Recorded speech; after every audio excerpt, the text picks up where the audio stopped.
Hello everyone, welcome back to my channel.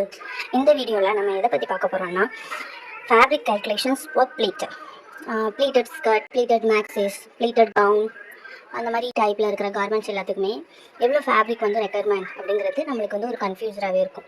இப்போ normal skirts எல்லாம் பார்த்துக்கிட்டிங்கன்னா, சர்க்குலர் ஸ்கர்ட்ஸ் எல்லாம் பார்த்துக்கிட்டிங்கன்னா அதோட வெயிட் ரவுண்ட் எவ்வளோதோ அதை மட்டும் வச்சே நம்ம வந்து கட் பண்ணி ஃபேப்ரிக்கில் லேஅவுட் பண்ணி கட் பண்ணி நம்ம அதை வந்து ஸ்டிச் பண்ணுவோம். ஆனால் ப்ளீட்டட் ஸ்கர்ட்டுக்கு அப்படி பண்ண முடியாது. ஏன்னா அதில் எக்ஸ்ட்ராவாக ப்ளீட்ஸ் வரும். அப்போ அந்த எக்ஸ்ட்ராவாக வைக்கிற ப்ளீட்ஸை தான் நம்ம வந்து ஃபேப்ரிக்கில் வந்து எக்ஸ்ட்ரா ஃபேப்ரிக்காக நம்ம வந்து கேல்குலேட் பண்ணணும். நம்ம வெயிட் ரவுண்டை விட நம்ம எவ்வளோ ப்ளீட்ஸ் வைக்க போகிறோம், அது வந்து அந்த ப்ளீட் வந்து எவ்வளோ இன்ச்சஸ்க்கு வைக்க போகிறோம், அந்த நம்ம வைக்கிற ப்ளீட்ஸோட இன்டேக்ஸ் எல்லாம் எவ்வளோ வரும், இது எல்லாத்தையுமே கேல்குலேட் பண்ணி தான் நம்ம வந்து ஃபேப்ரிக்கை வந்து கேல்குலேட் பண்ணி நம்ம வந்து பர்ச்சேஸ் பண்ணுறதோ இல்லை நம்ம வந்து கட் பண்ணுறதோ நம்ம பண்ண முடியும். அப்போ இவ்வளோதையும் தெரிஞ்சுக்கிறதுக்கு நம்ம ஒன்றா பண்ண முடியாது. இப்போ ஒரு இன்ச்சில் நம்ம ஒரு ப்ளீட் வைக்கிறோம், அந்த ப்ளீட்டை வந்து இன்ச்சில் வந்து மெஷர் பண்ணி அது வந்து இன்டேக் எவ்வளோ அப்படிங்கிறது நம்மளால் மெஷர் பண்ண முடியாது. அதுக்கான ஈஸியான மெத்தட் தான் ஒரு ஃபார்முலா. அந்த ஃபார்முலாவுக்கு என்ன மெஷர்மெண்ட் தேவைன்னா வெயிட் ரவுண்ட் இருந்தால் மட்டும் போதும். நம்மளோட வெயிட் ரவுண்ட் வந்துட்டு 22 இன்ச்சஸ். இப்போ அதுக்கான ஃபார்முலா என்னன்னு பார்க்கலாம். ஃபார்முலா என்ன அப்படின்னா number of pleats into pleats intake plus weight round. இதுதான் இப்போ வந்து நம்மளுக்கு ஃபார்முலா. இந்த ஃபார்முலாவை வச்சு நம்ம ஈஸியாக நம்மளுக்கு எவ்வளோ ஃபேப்ரிக் வந்து தேவைப்படும் அப்படிங்கிறத நம்ம வந்து ஃபைன் பண்ணிடலாம். இப்போ நம்பர் ஆஃப் ப்ளீட்ஸ் அப்படின்னு சொல்லி இங்கே இருக்குது. அது எப்படி நம்ம கண்டுபிடிக்கிறது அப்படின்னா, இப்போ நம்மளோட வெயிட் ரவுண்ட் வந்துட்டு 22 இன்ச்சஸ். அப்போ இப்போ உங்களுக்கு எத்தனை இன்ச்சஸில் வந்து ப்ளீட் தேவை அப்படிங்கிறத பார்க்கணும். இப்போ எனக்கு வந்து 1 இன்ச்சஸில் வந்து ப்ளீட் இருந்தால் போதும். மேக்ஸிமம் 1 இன்ச்சஸில் வச்சாதான் அந்த ப்ளீட்ஸ் வந்து பார்க்குறதுக்கு நல்ல விசிபிளாக நீட்டாக அழகாக இருக்கும். அப்போ 1 இன்ச்சஸில் வந்து நம்ம வச்சுக்கணும். அப்போ நம்பர் ஆஃப் ப்ளீட்ஸ் வந்து என்னோட ஒரு ப்ளீட் வந்து 1 இன்ச்சஸில் இருக்கணும் அப்படின்னா நான் என்னோடய வெயிட் ரவுண்ட் 22.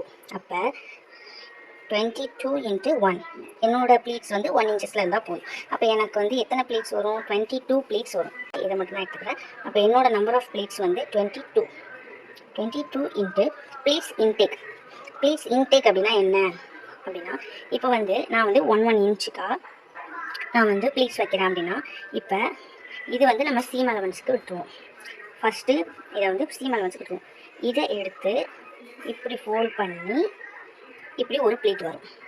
கரெக்டாக இப்படி ஒரு ப்ளீட் வரும். அப்போ இதுக்கும் இடையில எனக்கு எவ்வளோ இன்ச்சஸ் இருக்குது? 1, 2. அப்போ 2 இன்ச்சஸ் எனக்கு வந்து ஹைட் ஆகுது. இந்த பர்டிகுலராக ஹைட் ஆகுறத தான் ப்ளீட்ஸ் இன்டேக் அப்படின்னு சொல்லுவோம். இது வந்து சீமிங்க்கு போயிடும். இந்த 1 எடுத்து நான் 3ல் வச்சேன்னா ஒரு ப்ளீட்ஸ் வந்து க்ரியேட் ஆகும். அப்போ எனக்கு இதுக்கும் இடையில 2 இன்ச்சஸ் வந்து ஹைட் ஆகுது. இந்த ஹைட் ஆகிற பிளேஸை தான் நம்ம ப்ளீட்ஸ் இன்டேக் அப்படின்னு சொல்லுவோம். இந்த ப்ளீட்ஸ் இன்டேக் எனக்கு எவ்வளோ வருது அப்படின்னா 2 இன்ச்சஸ் வருது. அப்போ 2 ப்ளஸ் நம்ம வெயிட் ரவுண்ட் எவ்வளோ? 22 இன்ச்சஸ். ஓகேவா? இது கிளியரா? இப்போ நம்ம இதை சால்வ் பண்ணோம்னா 22 × 2 44 ப்ளஸ் 22. இப்போ 66 இன்ச்சஸ் வருது. இப்போ நம்மளுக்கு 66 இன்ச்சஸ் ஃபேப்ரிக் ரெக்கர் ஆகுது. இது ஃபைன் பண்ணியாச்சு. ஆனால் நம்ம இப்போ வந்து ஒரு ஷாப்பில் போய் கேட்குறோம், எனக்கு வந்து ஃபேப்ரிக் நம்ம பர்ச்சேஸ் பண்ண போகிறோம் அப்படின்னா, எனக்கு 66 இன்ச்சஸ்க்கு ஃபேப்ரிக் கொடுங்க அப்படின்னு சொல்லி நம்ம கேட்க முடியாது. அப்போ நம்ம இதை மீட்டரில் கன்வெர்ட் பண்ணணும். மீட்டரில் கன்வெர்ட் பண்ணோம்னா 1 மீட்டர் அப்படின்னா 39.5 இன்ச்சஸ். ஓகேவா? இதை நம்ம அரௌண்ட் 40 இன்ச்சஸ் அப்படின்னு எடுத்துக்கலாம். இப்போ 40 இன்ச்சஸ் அப்படின்னு எடுத்துட்டோம்னா, இப்போ இந்த 66 / 40 பண்ணணும்னா 1.65 வரும். அப்போ நம்மளுக்கு தேவையான ஃபேப்ரிக் வந்து 1.65 மீட்டருக்கு வரும். இப்போ நம்ம போய் ஷாப்பில் கேட்கணும் அப்படின்னா 66 இன்ச்சஸ்னு கேட்காம 1.65 மீட்டர் வேணும், 1.5 மீட்டர் வேணும் அப்படின்னு சொல்லி நம்ம கேட்டு அதை நம்ம வந்து பர்ச்சேஸ் பண்ணிக்கலாம். Hope you all this video is helpful to you. இந்த மாதிரி நிறைய வீடியோ வேணும்னா நம்ம சேனலை சப்ஸ்கிரைப் பண்ணுங்கள், ஷேர் பண்ணுங்கள், இந்த வீடியோக்கு லைக் பண்ணுங்கள். இதே மாதிரி என்ன வீடியோ வேணும் அப்படிங்கிறத கமெண்ட்ஸில் வந்து நீங்கள் டெக்ஸ்ட் பண்ணுங்கள். தேங்க்ஸ் ஃபார் வாட்சிங். பாய்.